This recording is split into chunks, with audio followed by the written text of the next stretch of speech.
നമ്മുടെ രാജ്യം ലോകത്തിന് മുന്നിൽ വലിയൊരു അത്ഭുതമായി മാറിക്കൊണ്ടിരിക്കുകയാണ്.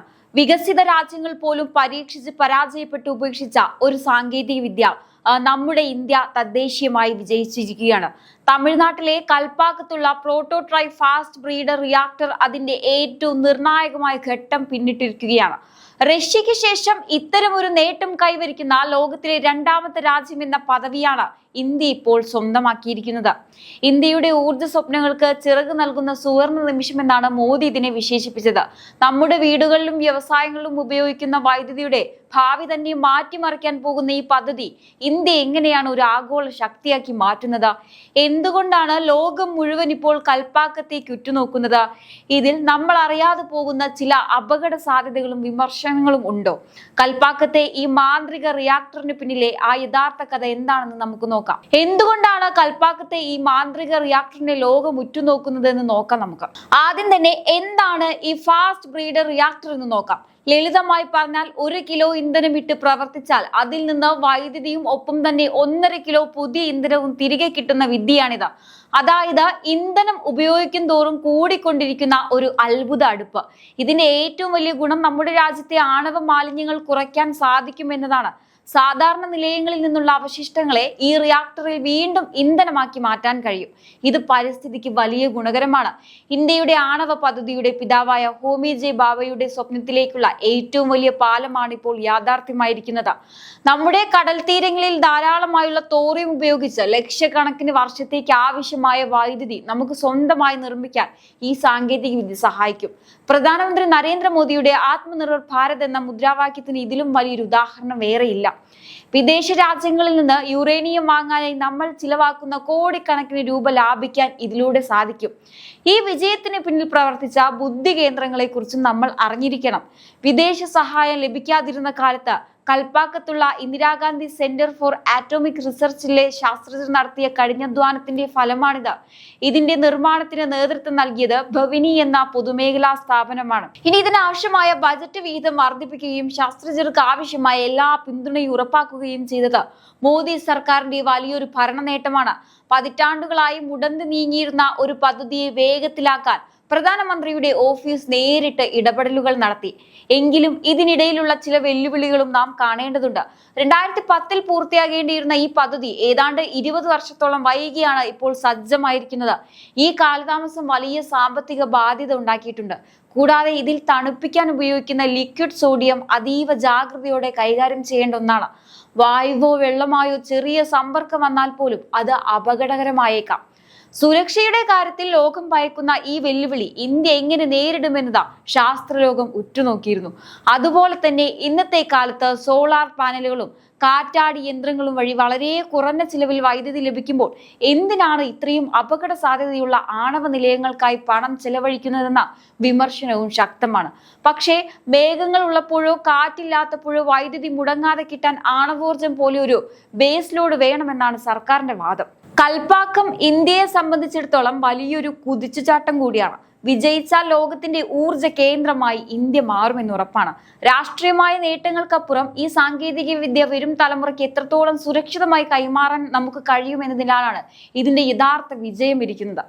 ഇനി നമ്മൾ നേരത്തെ പറഞ്ഞതുപോലെ ഈ റിയാക്ടർ വെറും ഒരു വൈദ്യുതി നിലയമല്ല. ഇതിന് ചില പ്രത്യേക സ്വഭാവങ്ങളുണ്ട്. അത് എന്തൊക്കെയാണെന്ന് നമുക്ക് നോക്കാം. ഏറ്റവും വലിയ പ്രത്യേകത ഇതിന്റെ ഇന്ധന ലാഭമാണ്.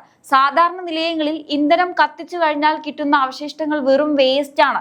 എന്നാൽ ഈ ഫാസ്റ്റ് ബ്രീഡർ റിയാക്ടറിൽ ആ അവശിഷ്ടങ്ങളെ വീണ്ടും ഇന്ധനമാക്കി മാറ്റാൻ സാധിക്കും.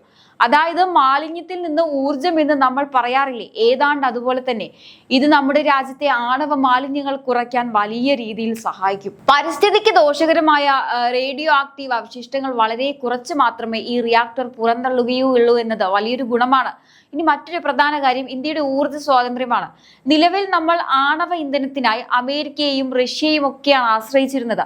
അവർ വില കൂട്ടിയാലോ ഇന്ധനം തരില്ല എന്ന് വെച്ചാലോ നമ്മുടെ നാട്ടിലെ കറണ്ട് പോകുന്ന അവസ്ഥ വരും. എന്നാൽ കൽപ്പാക്കത്തെ ഈ വിദ്യ വിജയിക്കുന്നതോടെ നമ്മുടെ കടൽ തീരങ്ങളിലെ മണലിൽ അടങ്ങിയിരിക്കുന്ന തോറിയം ഉപയോഗിച്ച് നമുക്ക് വൈദ്യുതി നിർമ്മിക്കാം. ലോകത്തിലെ തന്നെ ഏറ്റവും വലിയ തോറിയം നിക്ഷേപമുള്ള രാജ്യങ്ങളിൽ ഒന്നാണ് ഇന്ത്യ. അതുകൊണ്ട് തന്നെ ഭാവിയിൽ വൈദ്യുതിക്കായി നമ്മൾ ആരുടെയും മുന്നിൽ കൈനീട്ടേണ്ടി വരില്ല. ഇത് നമ്മുടെ രാജ്യത്തിന്റെ സമ്പദ് വ്യവസ്ഥയ്ക്കും വലിയ കരുത്താകും. സുരക്ഷയുടെ കാര്യത്തിലും ഇതിന് ചില പ്രത്യേകതകളുണ്ട്. സാധാരണ റിയാക്ടറുകളിൽ വെള്ളമാണ് തണുപ്പിക്കാൻ ഉപയോഗിക്കുന്നത്, എന്നാൽ ഇവിടെ ലിക്വിഡ് സോഡിയം ആണ് ഉപയോഗിക്കുന്നത്. ഇതിന് വെള്ളത്തേക്കാൾ വേഗത്തിൽ ചൂട് വലിച്ചെടുക്കാൻ കഴിയും. റിയാക്ടറിനുള്ളിലെ ചൂട് കൃത്യമായി നിയന്ത്രിക്കാൻ ഇത് സഹായിക്കും. പലരും ഇതിനെ അപകടകരമായി കാണുന്നുണ്ടെങ്കിലും ശരിയായ രീതിയിൽ കൈകാര്യം ചെയ്താൽ ഇത് ഏറ്റവും മികച്ച ഒരു തണുപ്പിക്കൽ സംവിധാനമാണ്. കുറഞ്ഞ ഇന്ധനം, കൂടുതൽ വൈദ്യുതി, കുറഞ്ഞ മാലിന്യം, ഇതാണ് കൽപ്പാക്കത്തിന്റെ ഫോർമുല. സാധാരണക്കാരെ സംബന്ധിച്ചിടത്തോളം ഭാവിയിൽ തടസ്സമില്ലാതെ വൈദ്യുതി കുറഞ്ഞ നിരക്കിൽ ലഭിക്കാൻ ഈ സാങ്കേതിക വിദ്യ വലിയൊരു അനുഗ്രഹമായി മാറും.